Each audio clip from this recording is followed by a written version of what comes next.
So there should be no reason to at least hit the performance goals. Well, you could squat twice a week. Shut up. Yo, well, welcome to the Elite Table Talk, where we unpack health professionals, business owners, entrepreneurs, and just everyday people and looking at their lifestyle, their mindset, their routines, and we see what they have done to help them move forward and really just get more time back in the day. You know, most people say there's 24 hours in the day, but there's really 16 because we sleep for 8. But how do we get the most of those 16? So grab a pen, get some paper, let's make some notes. Let's see what we can get from this episode today. Let's go. Yo, welcome to the Elite Table Talk. Well, this is a special episode because the man himself, Gordon, is joining us, and he is one of the elite. That's why he's on this table or on this podcast to talk to us mostly about himself because he doesn't really have an ego, but we're going to give him one. So welcome. For those that are in Melbourne, or if anyone's traveling to Melbourne and you're looking for personal training or a top-end service at a studio, then this man is the man to meet. Gordo, how are you, sir? Thank you, Carl. I'm very privileged to be on the Table Talk. Well, more like I am, so I'm just lucky to get you on. Oh, mate, you guys are way ahead of us in regards to podcast episode. You're like, close to 50. Mate, bugger off. I'm up to 70. 70. Well, there we go. 70. We're doubling down now. We're doing two a week. It's forcing me to speak to more people. Yeah, and I'm enjoying it. Because we are. I'm working on the 100th episode where I can get some speakers onto the channel. But anyway, This is about you, and we're going to start off with Gordo. What is your morning routine look like? So this question is to really unpack you, and then we're going to ask, what would you recommend to a client? And are you quite simpatico or a little different? Yeah, definitely. Oh, first of all, I'm just going to preface this by saying I am like naturally a lazy person. Gifted. I'm naturally a lazy person. So I do need to have systems in place with my morning routine. And I've actually gone to see, a therapist in regards to like my laziness. So I know it's actually, Really? Yeah. It's actually a like a thing that I've been just naturally like brought up with. But, I've got things that that help with overcoming those particular things. So with my morning routine, like I still train probably 3 or 4 clients. They're all in the morning as well. So they're my alarm. They're my alarm. So I miss client 1. Client 2 calls me to remind me to be at the gym at 7. Snooze. Yeah, pretty much. So I'll get up and I'll train a client at 6 a.m. Could even be 5 a.m. That's only about 2 to 3 days per week. And then from there, like I got to get going. So I got to front load my steps. I got to, just for example, I'm straight from that session. I'll have a breakfast. I'm glad you're straight, Yeah. You're married, right? That's awesome. Yes. You're straight and straight. Yeah, straight and married.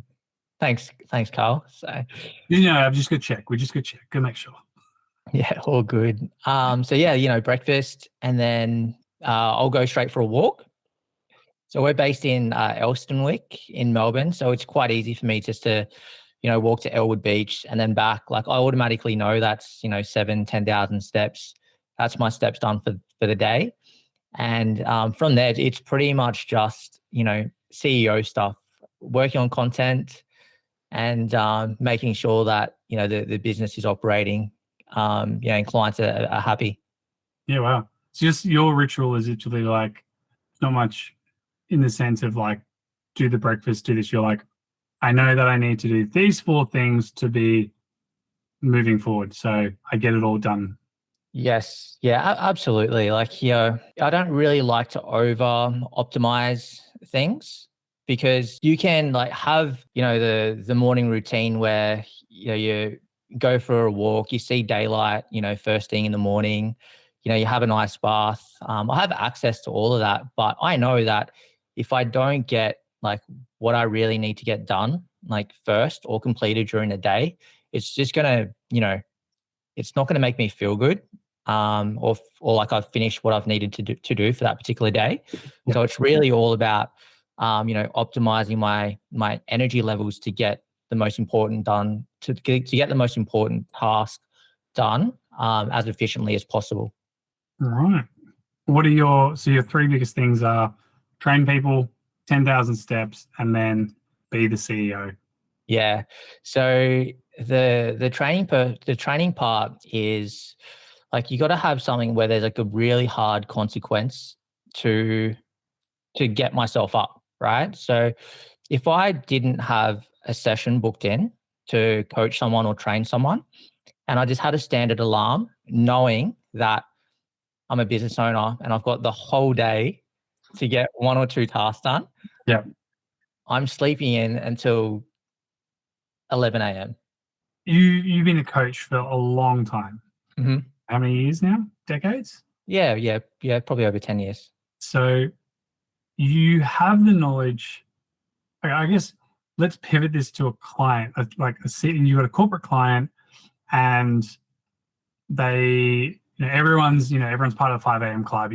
Get ahead, get the edge. Mm-hmm. What advice would you give to them if they're like, yeah, I just want to sleep until 11. I'll do my work later. That's a very good question, Carl. Like if they're a professional executive, they're working a 9 to 5, they want to get their training. My advice to them is to get their training session done as early as possible, or have an appointment booked in, like with a coach or a trainer, where there's From a hard athletic studio only, of course. of course, at Athletic Studio, Yeah. where there's and Vitruvian and everyone else. That's correct. Where there's a hard consequence as well, because when you pay for something, you're more likely to take action. So most people, like most of our clients, like they're not going to, not show up to their appointment because, they've invested a lot of money to train with us. So for them, it's more about just coaching them around, if they're really like strapped on time, let's make it hard for you to fail. Like make it hard for you to fail and you're just more likely to succeed. So so for you, 2 to 3 times a week, you just make it hard for yourself to fail 2 to 3 times. But then Correct. for the other 3 to 4 to 5 times, do you just sleep in or? Yeah, I do my best. So I'll probably get up a little bit earlier. But this is also comes down to like, I guess, how optimized and systemized the business owner or the client is, right? So like I know the maybe 4 or 5 tasks that I need to do during the week to, that I need to get done to keep my business moving forward, or for our, clients and coaches to keep getting results. And those 4 or 5 tasks, they don't realistically, I could probably get them done in like 1 or 2 days. And that's only because like I've worked very hard like in the past to implement like systems and operations to save me time as well. So if the business owner that I'm coaching or the client that I'm coaching, like if they do have a business and it's very like optimized and it's very systemized where like they don't need to go into the office all the time, well then I'll be giving them the same information and the same recommendations. Whereas if like, okay, well, as long as you get in your 3 to 4 training sessions in, you're eating your healthy meals and you're getting your steps done, you can essentially like wake up at 10, 11 a.m. if you want to, because you're still getting it done anyway. Other than the client not like being booked in, well, then why do you choose to get up at those times? Why not just get up at 11 every day? Because you probably go to bed later, right? Sorry? You would just go to bed at like 12, 1 o'clock, right? Yeah, I would probably go to bed like a little bit later. It's more just during like the weekends where, I'll just let myself slack off a little bit.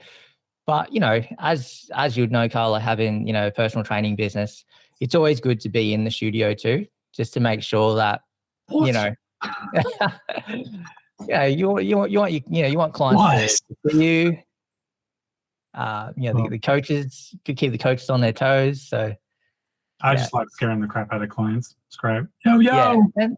And Carl, I think a good thing is like, I guess it comes down to like leading by example as well.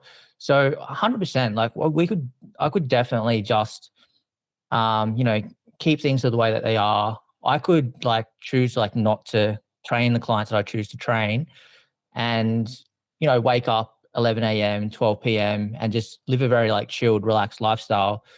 But like I want my coaches to, you know, work hard and, you know, have a little bit of discipline, similar to, you know, clients as well.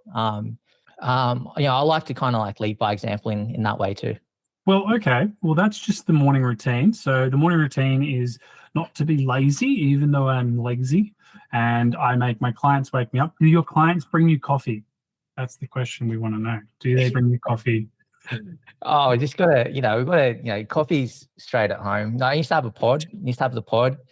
Then we just got a recently, just about 2 weeks ago, got a coffee machine in the studio. Ooh, So then again, Carl, like, see, like whenever there's an obstacle, actually, I put in a system to make it hard for myself to fail. well, have you heard MPH is making its own coffee? I have, I Coming have, soon. yeah, I've got to get onto their mailing list. My wife Emily takes you know, she takes the before you speak Yep. coffee. The way that I'm speaking about it, it's like you're taking a performance enhancing drug. To be honest, which it probably is. The way, you know, Everything. It's double the caffeine. yeah. Mm. But no, we're looking forward to, you know, to having that as well. Hear that, Mr. Pritchard? We would like your coffee right now. Right now. Yeah, Get out that's of your right. testing phase. Give me. That's right. Hurry up with the testing phase. Let's, Yeah. you know, give it to us. Yeah, straight into the vein. All right. So that's a very interesting routine. But what do you eat? Do you eat anything? Or are you one of those people that, you know, just eats their coffee? Yeah, like 90% whole foods. So Carl, again, you're gonna this is probably not gonna be a surprise with the way this conversation is going right now, but I've got a meal delivery service, man. So Meal delivery? Yeah. I have 15 meals like delivered throughout the week. How good is it? And one of How them is, good is it? oh, it's the best. It's the Mate, best. like I used to have a cook, so it was great. They would make us food, but now I'm like, I don't have to deal with the person. Yeah. Like just meal, microwave, done. Yeah. I just Yeah. save 4 or 5 hours a week. 100%. And, you know, Emily, my wife, you know, she always complains like, oh, you know, you're such a, when we were first dating, you know, I'd cook her some really nice meals and now I don't really cook as much. But, you know, it comes down to, you know, obviously saving time, you know, time's better spent like elsewhere. You know, it makes the moments even more memorable when you do. Mm, that's correct. It's consolidating into finite periods of time. Appreciations. Yeah. So we use a meal service. What is your favorite meal out of the meal service? Oh, I think it's a steak, about 180 to 200 grams of beef. I'm not sure what cut it is, and it's chimichurri sauce Ooh, and some vegetables in there as well. So that's my I'll breakfast. I kind of keep it more protein, fat based. write that down. I can ask my meal company. Do you guys do steak meals? I know they don't, but they could. Mm. Um, So food for fitness is the company. I think they're based in New South Wales as well. food for fitness. So the one thing I like about them is you can just choose the serving size of your protein, carbs, and fats and vegetables. Yeah. So, you know, if I'm on like a macro plan or a nutrition plan, you know, I can kind of, at least I know that I'm getting enough protein. I just feel like the meal delivery services I've had in the past, you know, the protein portion always too small. Yeah. Some companies, I remember we used one company and they were like, yeah, it's 40 grams of protein. And I measured it all out. I'm like, I get 40 grams of protein from 2 meals. Like, ripped. Well, that's your morning routine. Okay, so you eat steak for breakfast, coffee for champions. Next question I would ask then is, how does your studio smell? Knowing there's a coffee machine now, it's like, Oh, yeah, okay. Yeah, that's a good question. I think it smells probably, yeah, 20% coffee and then 80%. We do have a scent machine. It's called Royal Oil, actually. So the studio does smell like royal oil. Royal. Yeah. For the Royals. Lovely.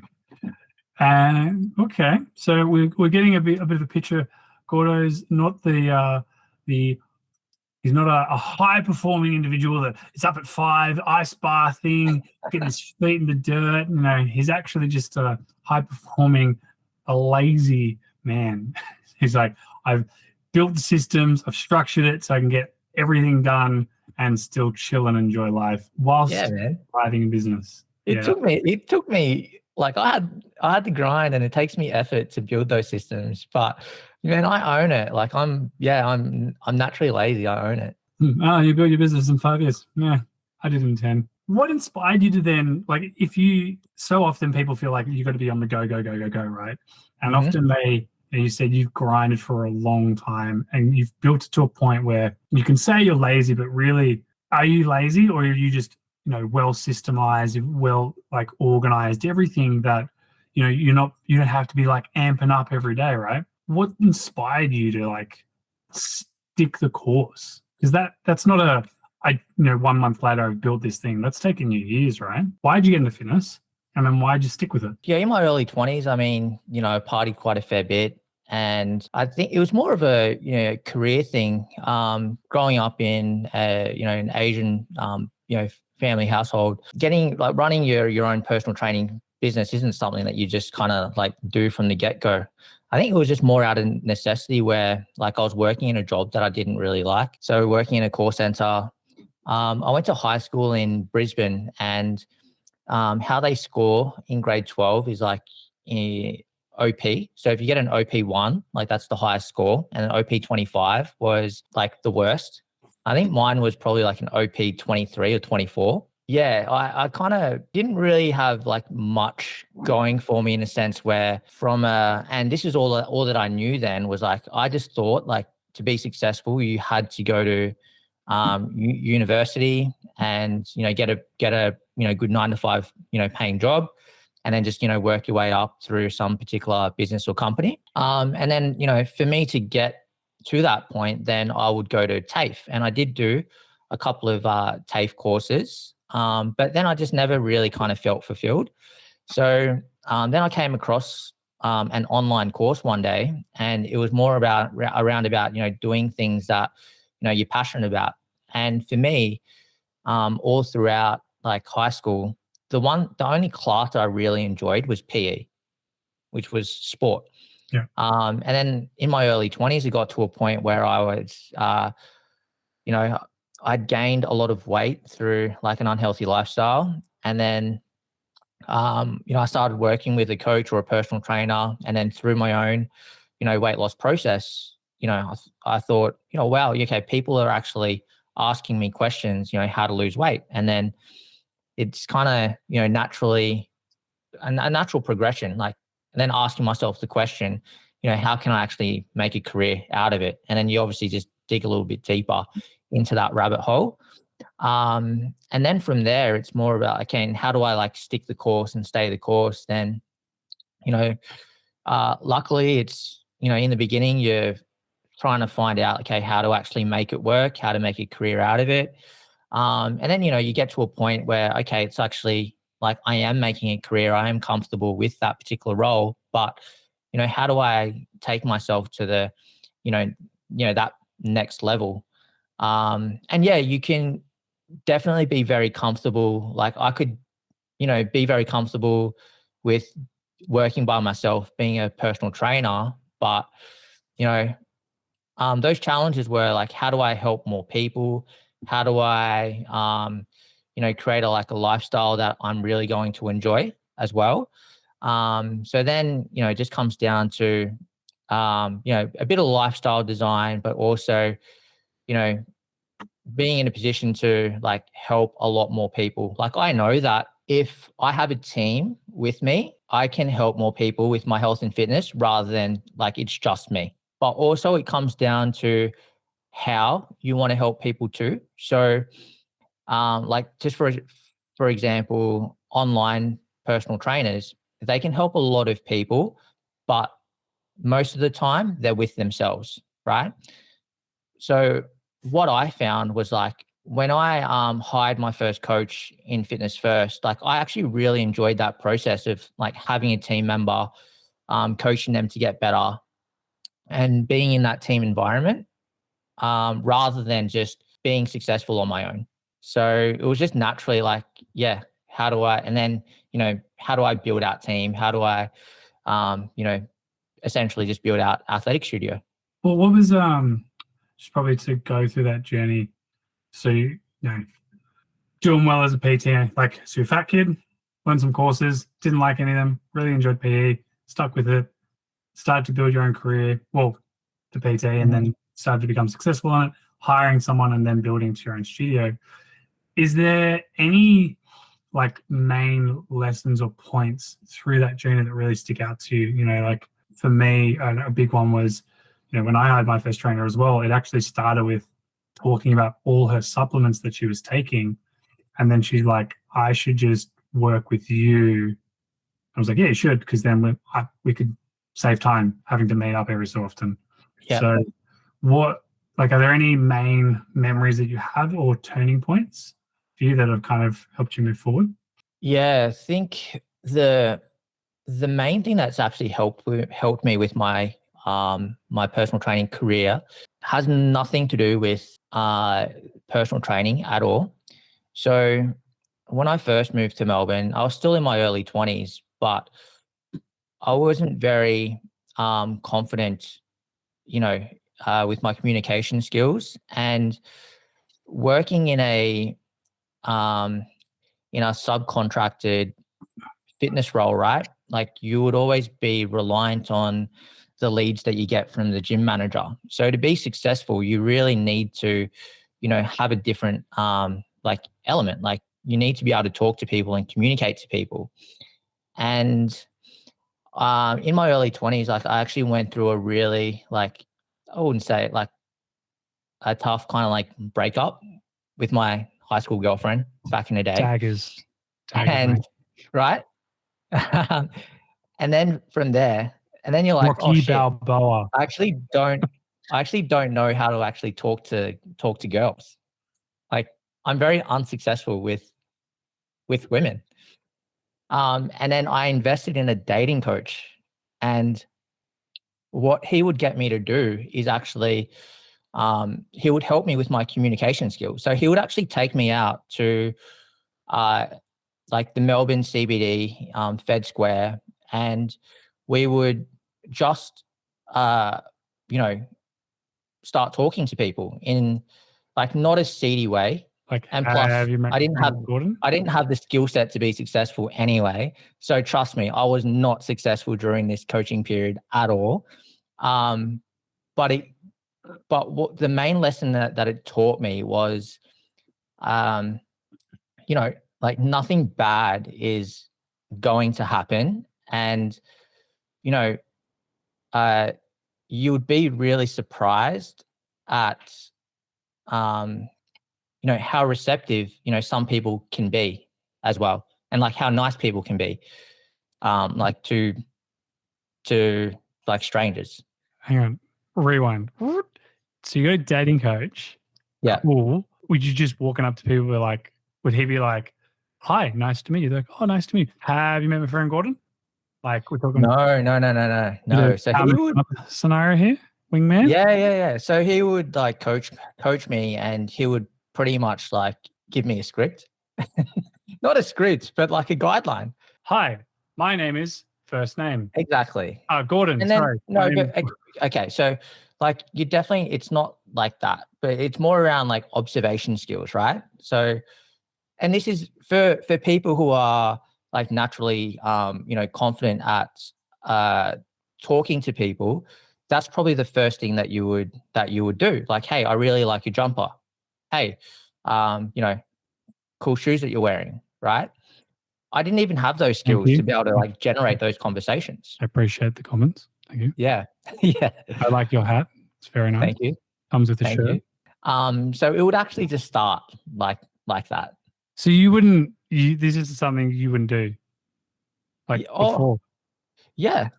Yeah. So Wow. What my way of going out, like in the past, was you would just go out with your friends, and like I loved my friends, and we would absolutely just get smashed.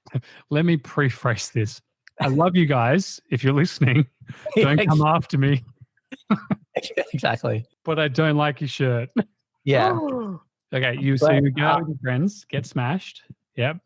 yeah, so the from that dating coach, the communication skills that I learned, um, they helped me absolutely kill it, like on the gym floor in a fitness first environment.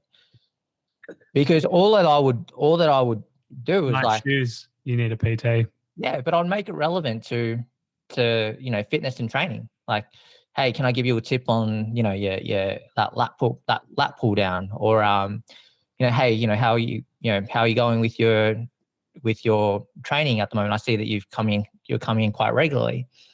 And say there were, like, in Fitness First on Flinders Street, had recently opened. It was like the newest Fitness First in Australia, 20 to 25 trainers. Um, and then, like, I only left in like year 8, and there was only probably 3 trainers who had been like from day 1 to when I left. And there would only be 2 trainers that would walk the gym floor and help out members and grow their business, which was me and another person. You are 2 people out of 25. Yeah, and they couldn't, like, they just didn't like, they could see it happening.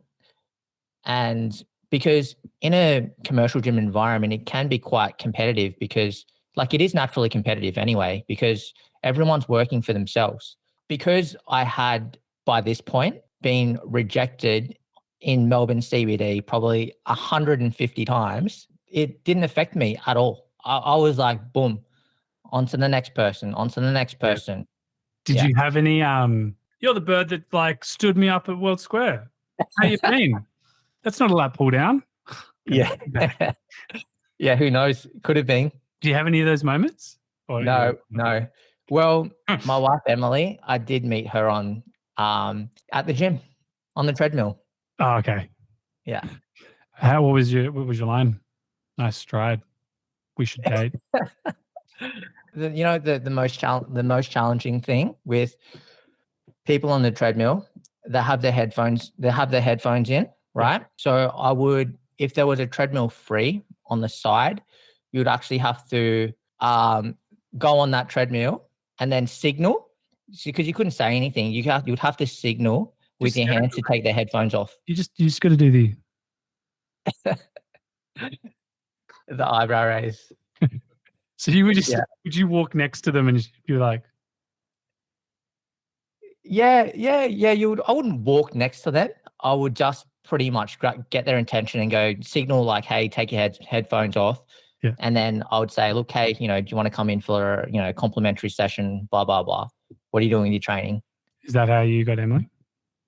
That's how I initially met her. And then she never became a client, but And yeah, like that's right. And you're like, she's a keeper. Yeah.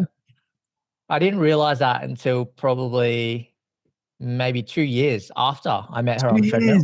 Yeah, 2 years. 2 years after. She walked on the same treadmill every day for 2 years. She was committed. Yeah. So you saw her walking on the treadmill, your line didn't work, and then, like, would you just see her every so often and just kept in touch? Yeah, that's right. I'll just, say hello, because one of the main compliments that I got from being in the fitness first environment was I would say hello to everyone. Yeah. And I actually had a list of, names where, like, even if they weren't a client, like, I still wanted to remember their name because I would see them quite regularly. Yeah. And I just thought naturally it was just, I hated being in a position where I'd be talking to someone, I wouldn't remember their name. How did you remember the names then? I'll just write it down, like, I'll just put it in my notes section on the phone, and I'll have a little description. Yeah. Emily, future wife. Tick. So what was your first encounter with Gotto? Side eye, some ear thing, I don't know. She would pretty much say that, mate. You did a dating coach, picked up some skills that Mhm. obviously helped you into the fitness industry. Were there any out of the 150 pickups, or do you call them pickups? I would, yeah, in that Engagement. particular, let's say, industry, it's pretty like, obviously it's a, I wouldn't say it's a taboo industry. I actually think, a lot of guys need help, like, with that. I think that's where a lot of mental health issues come from with a lot of guys as well, is that, they just, don't know how to actually enjoy their life. Like, I guess according to whatever they particularly value.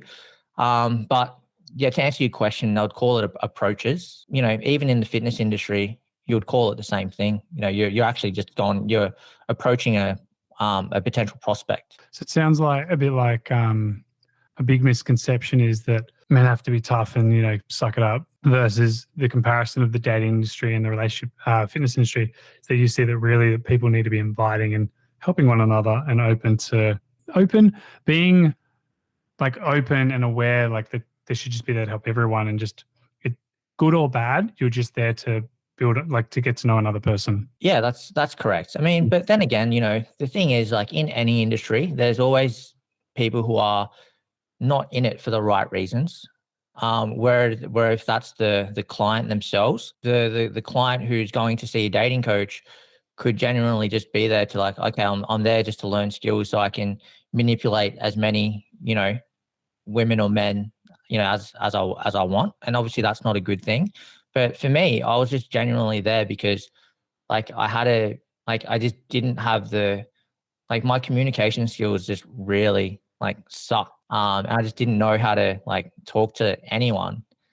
So, like, later on, like, if I'm in trying to envision my life in, 10, 12, like 20 years, like, shit, it was actually going to be really hard for me to have a family or have a girlfriend. Big payoff there.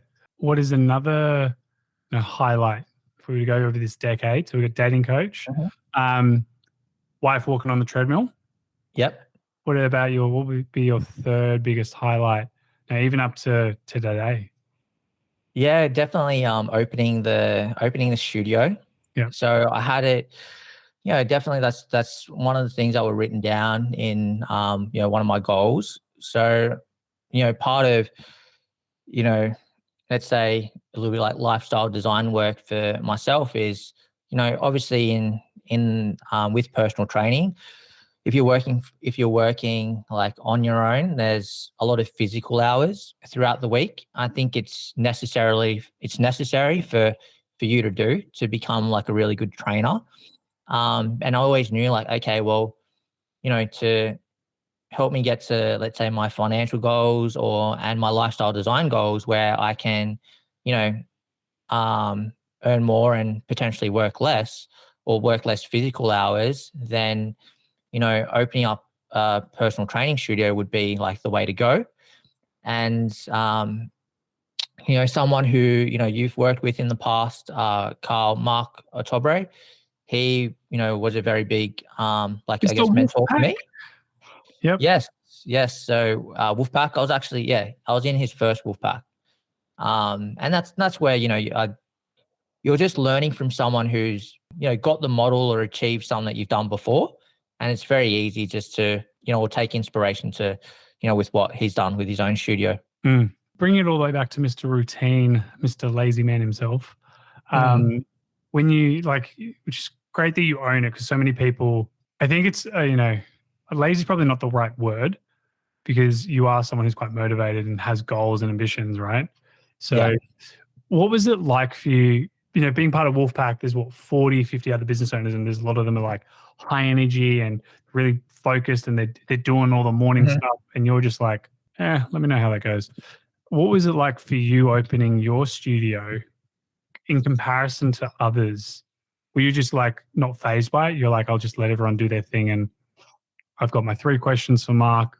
Cool, off I go. And just, did you ignore it a bit? Like, how did you go about who you are compared to like all these other people? Like, how did you overcome that?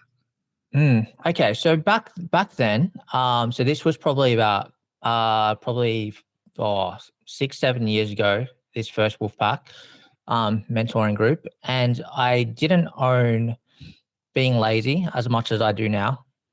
Yeah. So I was at that point in time, I was traveling to work an hour by train to start at like 6 a.m. Right? Whoa, Yeah. And whoa, I would be it's there. turmoil. Yeah, I'd be there because, and it's inconvenient to travel back, especially like when peak PT hours are AM and PM. So I was there from like 6 a.m. and I wouldn't leave until like I'll catch a train at 8 p.m., get home at 9, and then that's the routine, right? And not only that, that was like Monday to Friday. On Saturdays, I was writing an article for my personal training website then, like every Sunday, and that would take me, 2-3 hours to probably even more to write. And back then we didn't have, there was no AI. Yeah, I was really much like in the trenches and actually like doing work. And most of the coaches and the trainers at that point in time, we were at the same stage. So we're all working for ourselves, and we needed to improve, our sales skills, our customer service, delivery. So I think, yeah, it was an environment where like everyone was kind of helping each other.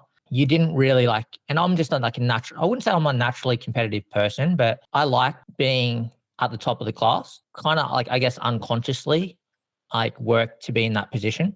Mm. So you really, it was just using the other people as a scoreboard to check in where you're at, Pretty much, yeah, pretty much. to embrace them all. Nice. What are you currently training What am I currently training? So for the next episode's business? yeah, cool. I'm training 4 days per week, weight training. So I Yeah. have one of the coaches at Athletic Studio, Holly. She's doing my programming. She trains me once per week as well. And She's just the sprint coach. sorry, She's your running coach. no, no, no, no. She's weight training. Yeah. And I do have a running coach that I see once per week as well. Who works for Athletic Studios? Works for Athletic Studio as well. Nice. She's going to Europe to compete in, I think 200, 400 meters in the next month or so. So I've got to think No about way. replacing her hours. Awesome. So, like, Yeah. shout out to her. Yeah. You will be back. But then again, like even with that, it's more around just focusing on getting stronger, muscle building, hypertrophy, and then the running. In the beginning, it was actually more for learning the technique and the skill of like track running. And then now it's kind of transitioned into a little bit of getting my cardio in, having something booked in. Yeah. Yeah, combating that laziness. Yeah. Improving longevity. Yes. VO2 max. And what's your training split? 4 times a week? Training split is lower strength and hypertrophy, and then 3 upper body days. So one day will be chest and back, another day shoulders and back, and then probably arms. I think arms and shoulders. Yeah. All right, bro. And arms. I train legs once. I do running, Carl. Yeah. I've got to protect my legs, mate. It's high impact on the track. I'm not running on grass, mate. Mate, when you're running, the objective is to keep minimal contact with the ground. So you should just be flying. Minimal impact. That is so true. Now, you've worked with many coaches outside of the industry. How do you find working with other coaches versus your own coaches? Oh, with any coach that I work with, I say to him, and I think as well, like I am probably everyone's easiest client because, well, it comes down to this. I want to be the client that we receive at Athletic Studio. I'm the type of client that, okay, I'm coming, like I've done my research already, like about you. I'm going to tell you my goals, and I'm already like mentally prepared to, like go into coaching and, work hard, whatever. So I'll kind of, I'm taking their advice. I'll follow instruction. I'll message them and communicate with them like when I need to.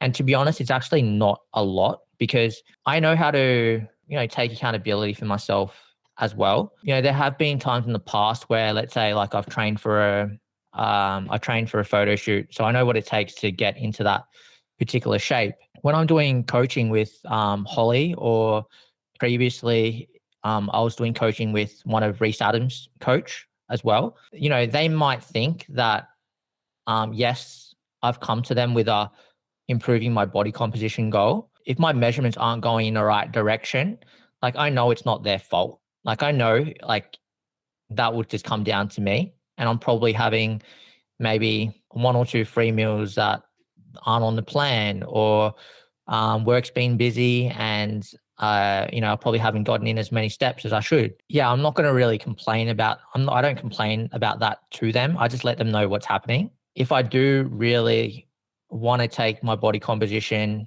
to the next level, knowing myself, then I would book something in, like a photo shoot, or like a overseas holiday, where it forces me to get into those positions. So you set in a time. So really for you and your training, you're quite flexible on it. But when it comes to dialing it in, you just lock in a date. So it's like it's locked and sealed rather than infinite. Like I want 10 pull-ups by when? When I get it, I get it. Versus no, in 12 weeks. Yeah. Oh no, it's different. Like with performance, definitely, like we have performance-based goals. So just for example, with our with my barbell squat, I hit 107 for 2 reps, which is not really, like, for me, it's impressive. I haven't squatted that in a long time. Yeah, when I started training with Holly, though, it was only about maybe 2 or 3 months ago, and my max then for 2 reps would have only been probably like 90, or between 85 and 90, just because I'd never really push myself. Yeah. So knowing that we hit this number, then we're probably like, that's probably on schedule. If I hadn't hit 100 by now, then I'd be a little bit concerned, because I'm eating enough to, and and I've got enough time to do the training and get strong. So there should be no reason to at least hit the performance goals. Well, you could squat twice a week. Shut up. Well, you train your chest, your back, your shoulders, and your arms when you squat. So, mate, you should be squatting 4 times a week. Like, Yeah. All right. like up your ante, mate. Don't give Holly any ideas, Carl. That's it. I'm gonna make a note. Dear Holly, up squat frequency. Up squat frequency, Holly. There we go. I'll even give her the program. Chef's kiss. For a lot of business owners, corporate people that you work with, people that want to do more, exceed more, like you've got the coach, the trainer who's going to leave to represent Australia for 200, 400. There are trainers that, you said there were 25 trainers back in the day, and now there's only really 2 or 3 still in Flinders Street that are doing same things where the others just wouldn't. Are there common misconceptions or challenges you see most PTs go through since being in Flinders and now being in a studio? Because you've run a coaching program as well. Like, yeah, they're different challenges, or are they quite similar? But with a studio, it might be just a larger scale. Yeah, they're the same. They're the same challenges. From like, are we talking just from a personal trainer's perspective? Well, for a client. So like I run a business. I'm looking at a trainer. I'm seeing the trainers in Flinders Street. Not many of them talk to me. There's these 2 that talk to me. Should I train with the 2 that talk to me, or should I be concerned versus going to athletic studio or going to a boutique studio? Like, what are the things to be looking out for? Yeah, definitely. This is how I research for a coach. Because obviously I'm a business owner, you're a business owner as well, and we've both hired coaches to help us with our nutrition and training. Yep. So look up Carl McKenna. Got it. Thank you. Yep. That's correct. 100%. Delete. Replace with Gordon. You're at a big box gym, like at a Fitness First, Anytime Fitness. Having someone that's got good communication skills and that says hello to you is going to go a long way, because I know for a fact that if I'm a member at a gym and there's 20 personal trainers there, and there's only 1 or 2 trainers who are actively talking to me, right? And I'm a business owner, right? And so I know how difficult that is for that particular person. I would actually reward that trainer to at least I would actually at least give them a go. Like, I like to reward effort, and to be honest, like that coach, depending on how skilled they are, they're going to get me to a certain level. But then if I'm just looking for, someone who's just going to get me like results, then definitely you're going to look for signs across, the gym or the studio or on people's website who, have they trained people like me? So for me in this instance, it's like, okay, have they trained people who are, over 30, business owners, people with a busy lifestyle? Have they gotten before and afters with them? What I'm also looking at as well is, what type of person are they? Like, are they continually learning? Have they invested in themselves? Just because, like, I know, like, as a business owner, that if someone does invest in themselves, they're more likely to, take me, give me a higher ceiling of potential as well. And I obviously respect them more as well. And also, I understand that there are some coaches, if there are personal trainers listening to this, is that it can be expensive to go to these courses, right? But also, what I'm looking for is like, how hungry, like, is this person? Someone like sits me down in a consultation and, they're presenting, hey, Gordon, this is what I'm going to do for you. This is where you're at. This is my, 3-month plan for your nutrition. This is what we're going to teach you. This is what your training program is going to look like. I'm going to respect that a lot more as well. Like, even if that person hasn't gone to like a lot of courses. So having a plan, they've got a plan Yeah. in place. Just like how Yeah. you have to do a quarterly review of the business. You got someone who's wanting you to be seeing that in your training as well. So Yeah. I think you want to combine like experience with, someone who's caring, like who just legitimately like cares for you. So that's what I'll be looking for. I care for you, but you still don't train with me. Holly's a better coach. No, well, I go through phases, Carl. So don't be surprised. Probably be hitting you up at the end of the year. Gordo, you're gonna get up at 6 a.m. I'm out. Yeah. I've seen your spreadsheet workout, so it's going to be something I'm going to have to get used to. Oh yeah, my dull spreadsheets. Disclaimer so everybody knows, Gordo saw my beautiful Google spreadsheet program designed for Jimmy Pom and then proceeded to send me a message on, mate, step your game up, get on this custom app that brands it. And I was like, oh, but Google Sheets has got potential. He's like, and the first thing on this website is, do you have dull spreadsheets? Then you should get this app. And I was like, wow, singled out. Wow. But yeah, well, our app, the Google Sheet we formulated calibrates all the exercises for us. Because I like apps, but personally, I don't like. Everyone's got apps for everything now, and you have to enter every set.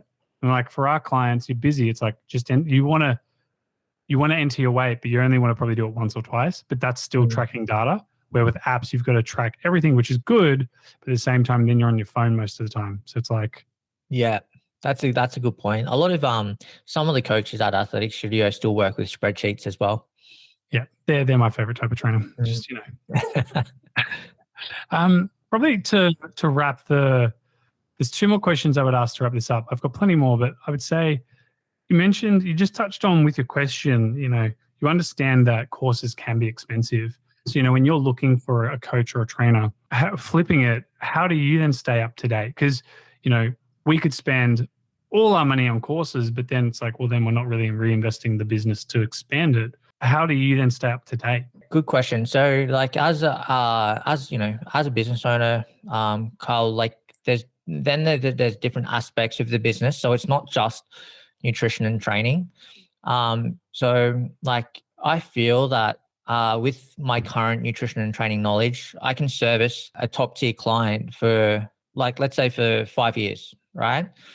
So then it's all about meeting my coaches where they're at and seeing like where their knowledge gaps are.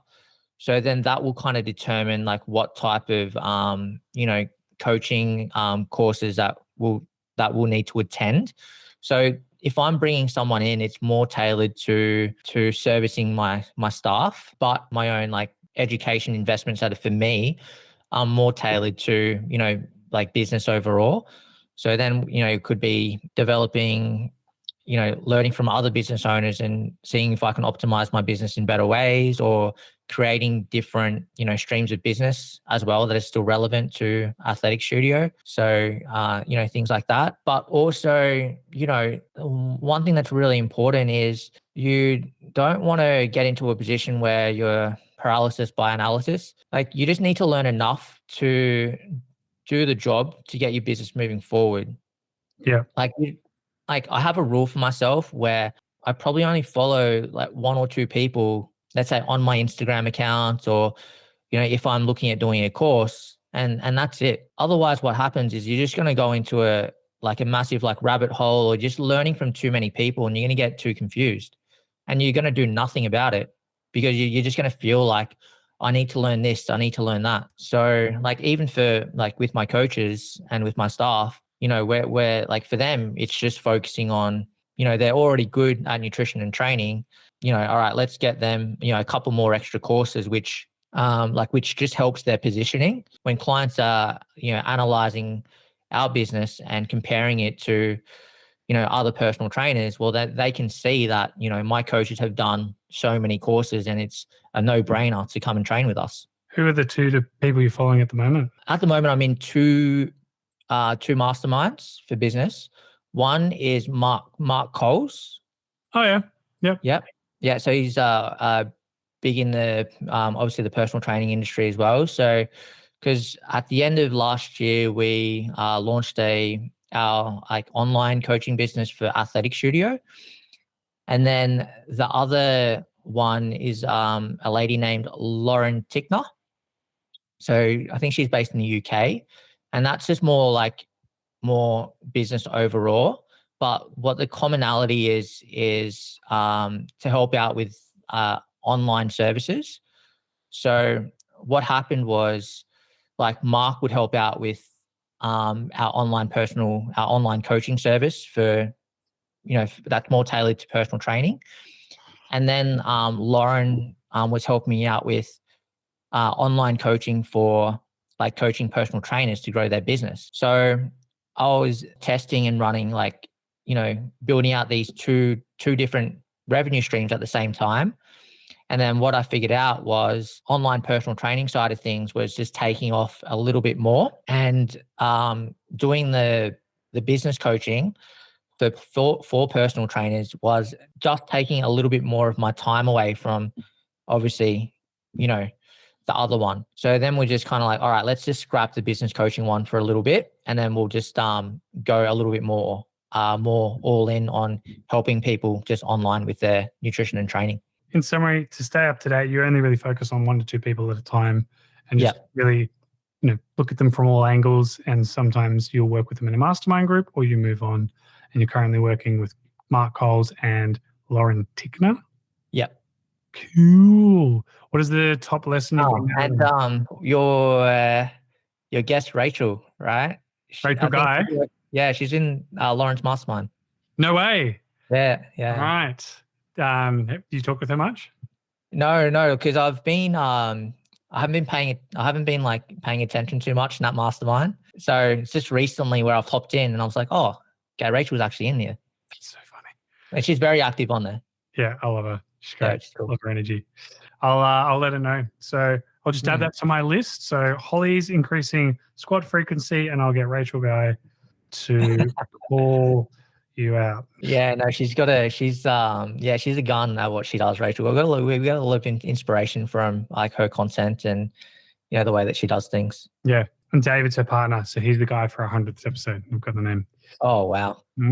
With all of that said, is there, I guess, to wrap up really a bit about Gordo, is if anyone was thinking about lazy or not, hitting a rut, what would you want to say to that person? Or even like, yourself 10 years ago, what advice would you have? Well, it comes back down to goal setting, right?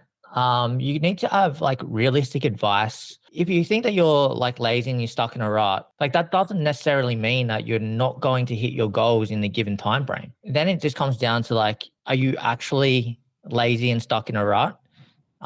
Because you've compared yourself to other people or you being too hard on yourself. So it actually comes down to like your own goal setting and actually seeing like, are they actually realistic goals that you've put together?